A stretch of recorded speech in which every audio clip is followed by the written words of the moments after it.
Good morning everyone. आज हम बात करने वाले हैं लिम्फ नोड के बारे में। जैसा कि हमने लास्ट लेक्चर में पढ़ा था कि लिम्फेटिक सिस्टम में लिम्फ जो फ्लो होता है वो हमारे लिम्फ वेसल्स में फ्लो होता है। अब ये जो लिम्फ होते हैं ये क्या करते हैं कि लिम्फ वेसल्स के थ्रू फ्लो होते हुए हमारे सब क्लेविकल वेन में जा कर के ड्रेन हो जाते हैं। तो अब उनको एक जगह से दूसरी जगह तक जाने में जितना रूट कवर करना होता है उनके बीच बीच में एक जंक्शन जैसी जगह होती है जिसे हम नोड कहते हैं। हम आपको फिगर दिखाते हैं तो शायद आपको कुछ समझ में आ जाए। आपको यहाँ पर जो स्ट्रक्चर दिख रहा है ये यहाँ पर ये लिम्फ नोड कहलाते हैं। अगर हम इनके साइज़ की बात करें तो ये जो हमारा लिम्फ नोड होता है ये एक सरसों के अगर देखा जाए दाने के बराबर होते हैं। इनकी छोटी से छोटी साइज़ इतनी बड़ी होती है और बड़ी साइज़ में अगर हम बात करें तो इनका साइज़ करीब एक आलमंड के बराबर होता है। यानी आलमंड जो होता है बादाम जितना बड़ा उतनी बड़ी इसकी साइज़ मैक्सिमम होती है और ये हमारे बॉडी में फैले हुए होते हैं। यानी एक लिम्फ नोड बहुत सारी हमारी लिम्फ वेसल्स को कनेक्ट किए होता है। काम क्या करते हैं कि हमारे जो लिम्फ जो होते हैं वो लिम्फ वेसल्स के थ्रू लिम्फ नोड तक आते हैं और वो लिम्फ नोड इस लिम्फ को फिल्टर करने का काम करते हैं। अब जो भी लिम्फ आता है लिम्फ नोड से पास होता है वो सब क्लेविकल वेन में जाकर क्या होता है ड्रेन होता है। तो वहाँ तक जाने के लिए इस लिम्फ को कम से कम 8 से 10 लिम्फ नोड से होकर गुजरना पड़ता है। तो अब अगर हम बात करें इसके स्ट्रक्चर के बारे में कि ये कैसा दिखता है तो हमारा जो लिम्फ नोड है ये जैसा कि हमने आपको बताया कि इसका जो सबसे छोटी साइज़ होती है वो एक सरसों के दाने के बराबर होती है और बड़ी साइज़ इसका एक बादाम की जैसी इतनी बड़ी साइज़ होती है। अगर इसका शेप की बात किया जाए तो इसका शेप जो होता है वो बीन के शेप के जैसा होता है। ओवल रहेगा या फिर बीन जैसा, मतलब जैसे एक राजमा होता है या फिर आप कह सकते हैं किडनी जैसा इसका शेप होता है। अब इसके जो बाहर की कवरिंग होती है वो फाइब्रस होती है जिसे हम क्या कहते हैं कैप्सूल कहते हैं। यहाँ पर आपको दिख रहा होगा कैप्सूल कहते हैं। अब ये हमारे पूरे नोड को कवर किए रहता है जो कि फाइबर का बना होता है और ये जो हमारा कैप्सूल होता है ये हमारे लिम्फ नोड के अंदर धंसा हुआ रहता है जिसे हम क्या कहते हैं ट्रेबिकुली कहते हैं। यहाँ पर आपको दिख रहा होगा ट्रेबिकुली। ये स्ट्रक्चर इस तरीके का जो स्ट्रक्चर आपको यहाँ दिख रहा है ये फाइबर जो होते हैं इस लिम्फ नोड के अंदर धंसे हुए रहते हैं। इनका इसके अंदर धंसा हुआ होना इसलिए है ताकि जो हमारे लिम्फ नोड के टिश्यूज़ होते हैं लिम्फोइड टिश्यू इनको क्या करता है सेपरेट करता है, अलग अलग करता है।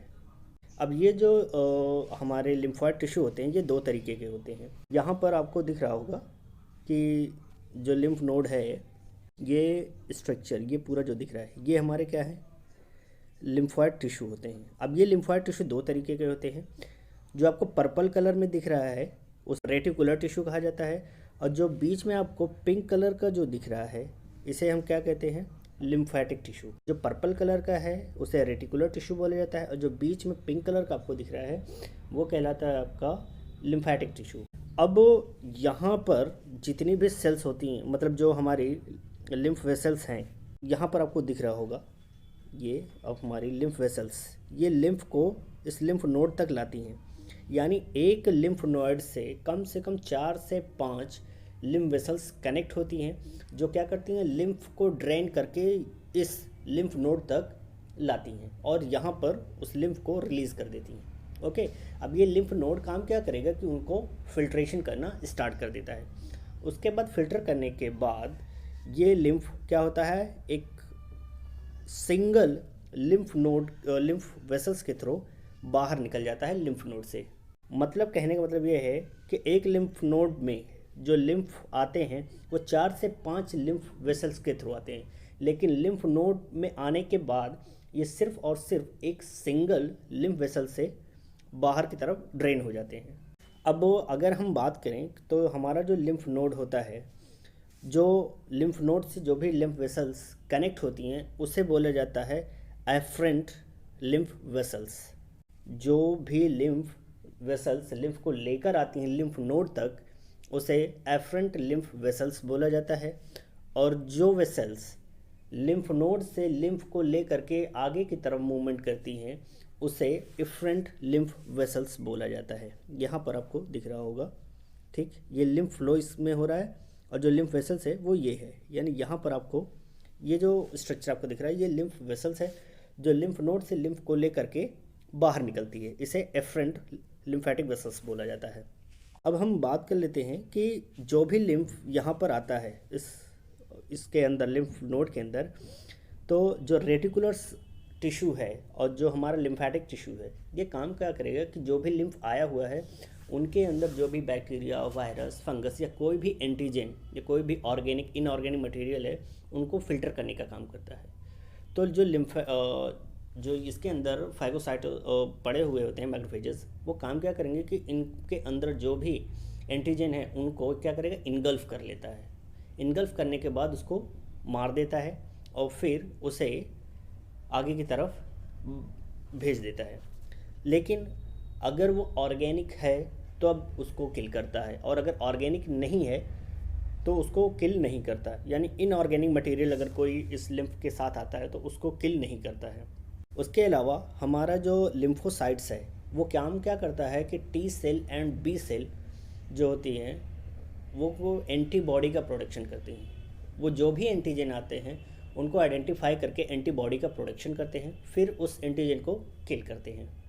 तो हमारा जो लिम्फ नोड बेसिकली है वो यही काम करता है कि जो भी लिम्फ में आए हुए एंटीजन्स होते हैं उनको किल करने का काम करता है, यानी उनको फिल्टर करने का काम करता है।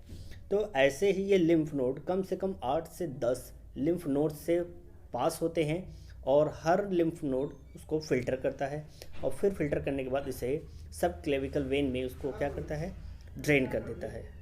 जैसा कि हम देख पा रहे हैं कि हमारा जो लिम्फ नोड है वो एक साइड पे आपको उभरा हुआ दिख रहा है, दूसरी साइड आपको धंसा हुआ दिख रहा है। तो जिस जगह पर ये धंसा हुआ दिख रहा है उसे हाइलम बोला जाता है। मैं आपको स्ट्रक्चर दिखाता हूँ। यहाँ पर लिम्फ नोड जो है कुछ धंसा हुआ है और यहाँ पर उभरा हुआ है, ठीक। यानी यहाँ पर कॉन्केव जैसा स्ट्रक्चर है, इसे बोला जाता है हाइलम।